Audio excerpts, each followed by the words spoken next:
আসসালামু আলাইকুম বন্ধুরা, আশা করছি সবাই ভালো আছেন। আজকে আপনাদের সামনে হাজির হলাম হরর সিনেমা জগতের সবচেয়ে জনপ্রিয় কনজারিং সিরিজের একটি মুভির এক্সপ্লেনেশন নিয়ে, যার নাম দি নান। এরপর একে একে আমরা কনজারিং সিরিজের সবগুলো মুভি এক্সপ্লেন করব। তো চলুন বেশি কথা না বাড়িয়ে শুরু করা যাক আজকের এক্সপ্লেনেশন। গল্পের শুরু হয় 1952 সালে। রোমানিয়ার কার্টার অ্যাবি নামের একটি চার্চে দুজন নানকে দেখা যায়। তাদের হাতে ছিল একটি রহস্যময় চাবি। তারা একটি দরজার সামনে এসে দাঁড়ায়। তখন একজন নান জিজ্ঞেস করে, আমরা যা করতে যাচ্ছি সেটা কি ঠিক? অন্যজন বলে, এছাড়া আর কোনো উপায় নেই। এই বলে সে দরজার ভেতরে ঢুকে যায়। সে আসলে একটি পবিত্র পাত্র আনতে গিয়েছিল, কিন্তু ভেতরে ঢুকতেই চারিদিকে ভয়ঙ্কর শব্দ শোনা যায়। কিছুক্ষণ পর সে বেরিয়ে আসে। সারা শরীর ক্ষতবিক্ষত আর রক্তে ভেসে যাচ্ছে। মৃত্যুর আগে সে চাবিটি অন্য নানের হাতে দিয়ে বলে, এই শয়তান বাইরে আসতে একটি শরীর চাই, এবার সে তোমার পিছু নেবে। কথা শেষ হতেই অদৃশ্য কিছু তাকে টেনে ভেতরে নিয়ে যায়। তখন অন্য নান বুঝতে পারে শয়তানকে থামানোর আর কোনো উপায় নেই। তাই সে চার্চের জানালায় ফাঁসি দিয়ে নিজের জীবন শেষ করে দেয়। পরদিন সকালে ফ্রেন্সি নামে এক যুবক চার্চে আসে। সে নিয়মিত এখানে জিনিসপত্র পৌঁছে দিত, কিন্তু আজকে এসে সে ঝুলন্ত অবস্থায় সেই নানের মৃতদেহ দেখতে পায়। এরপর দৃশ্য চলে যায় ভ্যাটিকান সিটিতে। সেখানে ফাদার বার্গকে চার্চে ডাকা হয়। চার্চ কর্তৃপক্ষ জানতে পেরেছে রোমানিয়ার অ্যাবিতে একজন নান আত্মহত্যা করেছেন। তাদের বিশ্বাস অনুযায়ী এটা খুবই অশুভ ঘটনা। তাই কেন এমন হলো সেটা তদন্ত করার দায়িত্ব দেওয়া হয় ফাদার বার্গকে। এরপর লন্ডনে আইরিন নামে এক সিস্টারকে দেখা যায়। সে এখনো পুরোপুরি নান হয়নি, কারণ তার চূড়ান্ত শপথ নেওয়া বাকি ছিল। ফাদার বার্গ আইরিনকে সঙ্গে নেওয়ার সিদ্ধান্ত নেন। এরপর দুজন রোমানিয়ায় গিয়ে ফ্রেন্সির সঙ্গে দেখা করেন। ফ্রেন্সি তাদের সেই জায়গায় নিয়ে যায় যেখানে নানটি আত্মহত্যা করেছিল। ভেতরে গিয়ে তারা মৃত নানের হাতে একটি রহস্যময় চাবি খুঁজে পায়, কিন্তু চাবিটি কিসের আর কোথায় ব্যবহার হবে সেটা কেউই বুঝতে পারে না। এরপর নানটির মৃতদেহ সম্মানের সাথে দাফন করা হয়, কিন্তু পরে অ্যাবিতে ফিরে তারা আরো অদ্ভুত কিছু দেখতে পায়। নানের রক্ত এখনো একদম তাজা দেখাচ্ছিল, অথচ তার মৃত্যু প্রায় 1 মাস হয়ে গেছে। বিষয়টি তাদের চিন্তায় ফেলে দেয়। এরপর তারা অ্যাবির ভেতরে প্রবেশ করে, কিন্তু ভেতরে ঢুকতে চারিদিকে এক অস্বাভাবিক নিরাপত্তা টের পায়। ঠিক তখনই আইরিন দেখতে পায় এক বৃদ্ধ নান চুপচাপ বসে আছেন। পরিচয় পর্ব শেষ হলে তারা জানতে পারে তিনি এই অ্যাবির মাদার সুপিরিয়র। মাদার সুপিরিয়র আইরিনকে বলেন, তুমি এখনো তোমার শপথ নাওনি। ফ্রেন্সি বলে তারা অ্যাবির বাইরে এক নানের ঝুলন্ত মরদেহ পেয়েছে, কিন্তু কথাটা শুনেই মাদার সুপিরিয়র তাকে থামিয়ে বাইরে চলে যেতে বলে। তিনি তার কথা শুনতে চান না। তিনি ফাদার বার্গদেরকেও চলে যেতে বলেন। তার দাবি এখানে সবকিছু ঠিক আছে, কিন্তু বাইরে একটি নানের ঝুলন্ত লাশ পাওয়ার পর সেটা বিশ্বাস করা কঠিন ছিল। ফাদার বার্গ জানতে চান নানটি কিভাবে মারা গেল, কিন্তু মাদার সুপিরিয়র জানান প্রার্থনার সময় হয়ে গেছে। কিছুক্ষণের মধ্যেই অ্যাবির গেট বন্ধ হবে আর সারা রাত নীরবতা পালন করা হবে। তাই তিনি তাদের অ্যাবির বাইরে একটি থাকার জায়গায় রাত কাটানোর পরামর্শ দেন আর বলেন সকালে সব প্রশ্নের উত্তর পাওয়া যাবে। তার কথা মেনে ফাদার বার্গ ও আইরিন সেখান থেকে চলে যান। ফ্রেন্সিরও এখানে আর কোনো কাজ ছিল না, তাই সেও বাড়ির পথে রওনা দেয়। কিন্তু পথে হঠাৎ সে সেই নানকে দেখতে পায়, যার হাতে ছিল ফাঁসির দড়ি। নানটি যেন তাকে নিজের দিকে টেনে নিচ্ছিল। ফ্রেন্সির মনে হয় অ্যাবির কোনো নান হয়তো পথ হারিয়ে ফেলেছে, তাই সে তার পিছু নিতে শুরু করে। পিছু নিতে নিতে সে একটি কবরস্থানে পৌঁছে যায়। হঠাৎ সে সেই নানকে একটি গাছ থেকে ঝুলন্ত অবস্থায় দেখতে পায়। পর মুহূর্তে সে লাফিয়ে ফ্রেন্সির উপর ঝাঁপিয়ে পড়ে। আসলে এটা কোনো নান ছিল না, এটা ছিল সেই শয়তান যে প্রথম নানকে হত্যা করেছিল এবং দ্বিতীয় নানকে আত্মহত্যা করতে বাধ্য করেছিল। ভয়ঙ্কর দৃশ্য দেখে ফ্রেন্সি কোনোভাবে প্রাণ বাঁচিয়ে সেখান থেকে পালিয়ে যায়। অন্যদিকে ফাদার বার্গ ও আইরিন কথা বলছিলেন। ফাদার বার্গ আইরিনকে জানান ফ্রান্সে থাকাকালে তার জীবনে একটি ভয়াবহ ঘটনা ঘটেছিল।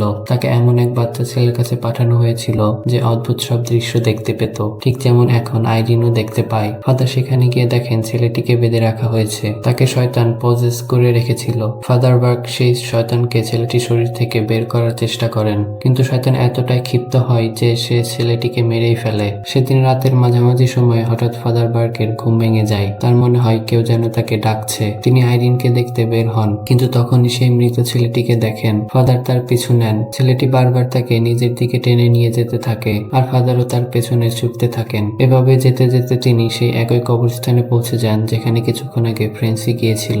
ছেলেটি বারবার তাকে ভয় দেখানোর চেষ্টা করে। ঠিক তখনই ছেলেটির মুখ থেকে একটি সাপ বের হয়। সাপটি মুহূর্তে ফাদার বার্গের উপর আক্রমণ করে, এরপর তাকে একটি কবরের মধ্যে ফেলে দেয়। কিছু বুঝে ওঠার আগে ফাদার বার্গ সেই কবরের ভেতরে আটকা পড়ে যান। কবরটি অন্য কারো নয়, বরং তার নিজের নামেরই একটি কবর ছিল। কবরের ঘন্টি শব্দ শুনে আইরিনের ঘুম ভেঙে যায়। সে সিদ্ধান্ত নেয় এবার পুরো চার্চটা ভালো করে তদন্ত করবে। চার্চের ভেতরে সে সেই অশুভ ছায়াকে দেখতে পায়। আইরিন যখন আয়নায় তাকায় তখন দেখে তার পেছনে সে শয়তান দাঁড়িয়ে আছে, কিন্তু পিছনে ঘুরে তাকাতেই সেটি উধাও হয়ে যায়। পর মুহূর্তেই শয়তানটি আয়নায় দেখা দিয়ে আয়নাটি ভেঙে ফেলে। ভয়ে আইরিন দ্রুত চার্চ থেকে বেরিয়ে আসে। ঠিক তখনই সে কবরের ঘন্টার শব্দ শুনতে পায়। শব্দ অনুসরণ করে কবরস্থানে পৌঁছালে সেখানে থাকা সব কবরের ঘন্টি একসাথে বাজতে শুরু করে। এতে সে বিভ্রান্ত হয়ে পড়ে যে কোন কবর থেকে প্রথম শব্দ এসেছিল। তবে নিজের বিশেষ ক্ষমতার সাহায্যে আইরিন ঠিক সেই কবরটি খুঁজে বের করে যেখানে ফাদার বার্গ আটকা ছিলেন। এরপর সে দ্রুত কবর খুঁড়তে শুরু করে, কিন্তু ঠিক তখনই এক ভয়ঙ্কর আত্মা ফাদার বার্গের মাথা চেপে ধরে তাকে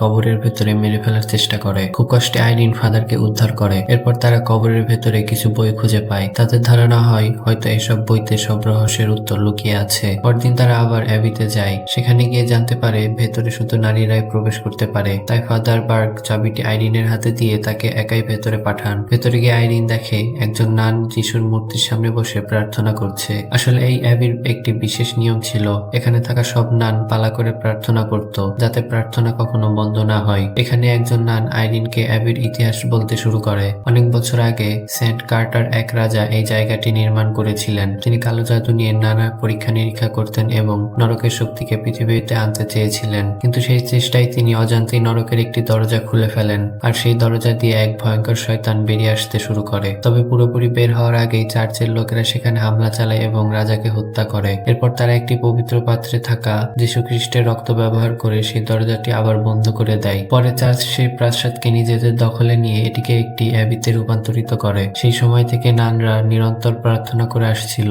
যাতে শয়তানটি বন্দী অবস্থায় থাকে। কিন্তু যুদ্ধের সময় বোমার আঘাতে পুরো অ্যাবি কেঁপে ওঠে। ফলে নরকের সেই দরজাটি আবার খুলে যায়, আর সেই সুযোগে অশুভ শক্তিটি আবার পৃথিবীতে ফিরে এসেছে। কথা বলতে বলতে আইরিন আরো একটি ভয়ঙ্কর সত্য জানতে পারে যে মাদার সুপিরিয়রের সঙ্গে তারা আগে কথা বলেছিল তিনি আসলে কোনো মানুষ নন, তিনি ছিলেন সেই শয়তানি শক্তি। নানটি আইরিনকে বলে শয়তানটি নানের রূপ ধরে তাদের মাঝে ঘুরে বেড়ায় যাতে সুযোগ পেলে সবার উপর নিয়ন্ত্রণ নিতে পারে। এদিকে ফাদার বার্গ বইগুলো ঘেটে সেই দরজার খোঁজ করছিলেন যেখানে চাবিটি ব্যবহার করা যাবে। তখনই মাদার সুপিরিয়রের ছদ্মবেশে থাকা শয়তানটি ভয়ঙ্কর শব্দ করতে শুরু করে। ফাদার বার্গ শব্দের উৎস খুঁজতে এগিয়ে গেলে শয়তানটি হঠাৎ হাত চেপে ধরে, আবার মুহূর্তে অদৃশ্য হয়ে যায়। এদিকে সিস্টার আইরিন এক ভয়ঙ্কর স্বপ্ন দেখে হঠাৎ ঘুম থেকে জেগে ওঠে। জেগে উঠে সে দেখে তার ঘরের ভেতর একটি নান বসে প্রার্থনা করছে। ঘর তো বন্ধ ছিল, তাহলে সে ঢুকলো কিভাবে? সে কাছে যেতে সেই নান হঠাৎ আগের নানের মতন জানালা দিয়ে ঝুলে আত্মহত্যা করে। আসলে এটা ছিল শয়তানের আরেকটা মানসিক খেলা। কিছুক্ষণ পর আইরিন হাতে মোমবাতি নিয়ে সেই পথ ধরে এগোয় যেখানে দরজাটি ছিল।